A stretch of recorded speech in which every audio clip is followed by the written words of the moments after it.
What is your branding? Is it, as Jeffrey Hazlett, founder and CEO at C-Suite says, a promise delivered? Or is it something more? We explore that today. The compliance tip of the day. This is the podcast where we bring you daily insights and practical advice on navigating the ever-evolving landscape of compliance requirements. Whether you're a seasoned compliance professional or just starting your journey, my aim in this podcast is to provide you with a bite-sized, actionable tip to help you stay on top of your compliance game. And now I'd like to say a few words about the latest podcast on the Compliance Podcast Network, AI Today in 5 with 5. Thrilled to announce the inaugural episode of my latest podcast series, AI Today in 5. I wanted to do a short, curated set of stories and news stories about AI for the compliance professional and the greater business professional. You can check it out on Megaphone, the Compliance Podcast Network, Spotify, iHeartRadio, or Apple, or wherever great podcasts are listened to. Check out AI Today in 5. The branding of your compliance program is going to be critical going forward. You have to make clear and sure to the employees that you're not Dr. No from the land of no, but how would you do that? And how can you create an active, dynamic, and trustworthy compliance brand? Our lessons on branding do not come to us directly from compliance, but from best-selling authors James Patterson, David Baldacci. I always thought of your brand as the image customers have of your business. It could be strategic and intentional, but for a corporate compliance function, it might mean something along the lines of doing business ethically and in compliance. It could mean creating an effective compliance program that enhances business efficiency, that drives greater profitability. It could be doing compliance at the speed of business. And it could mean driving an ethical culture to the very heart of your business. However, Patterson and Baldacci discussed branding in a manner which was very different than the way I had thought about your brand and branding. They said brand is not an image, but it is about your relationship with your stakeholders.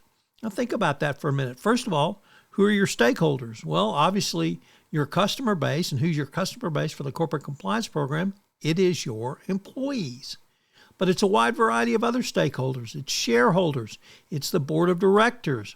It may be the reputation of your company. It's certainly third parties, and it can be your customer base. But for an author, this means your readers. And for these two writers, it means you deliver what your readers expect. And if you're going to go in a different direction, it's important to let your readers know that you're doing something different than if they would pick up a thriller, which is the purview of both Baldacci and Patterson. The book will be something different. They can both do rom-coms, but you got to tell your audience. This is a critical concept for a CCO or compliance professional, and the relationship you have a wide variety of stakeholders, all of whom are critical to you being successful. If you begin to think of your personal brand as a compliance professional and your corporate compliance program as a relationship with these stakeholders, you can begin to see things in a very different light. Obviously, a corporate compliance professional has a relationship with customers, but you should be seen as a trusted partner and one that enables customers to be able to do business do compliance at the speed of business. What about the board of directors, audit committee? Obviously, you make reports to these groups, but what is your relationship with them? What do they expect from you, and what do you expect from them? And do you deliver it consistently with no surprises? Do you have a relationship with them?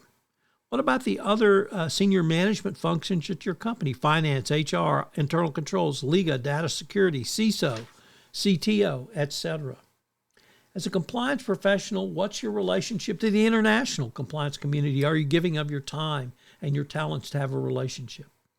What other groups should you have a relationship with in the corporate compliance function? So what are today's 3 key takeaways? Number 1, how as a compliance professional do you define your personal brand and your corporate compliance brand? 2, what is your relationship with your stakeholders? And 3, what lessons can you draw from a wide variety of disciplines outside compliance and even a legal department?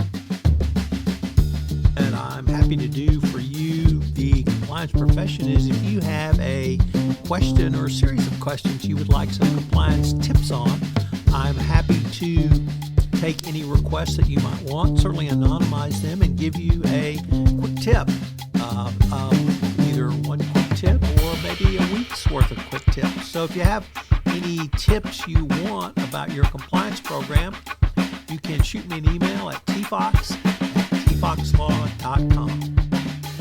This podcast was created and produced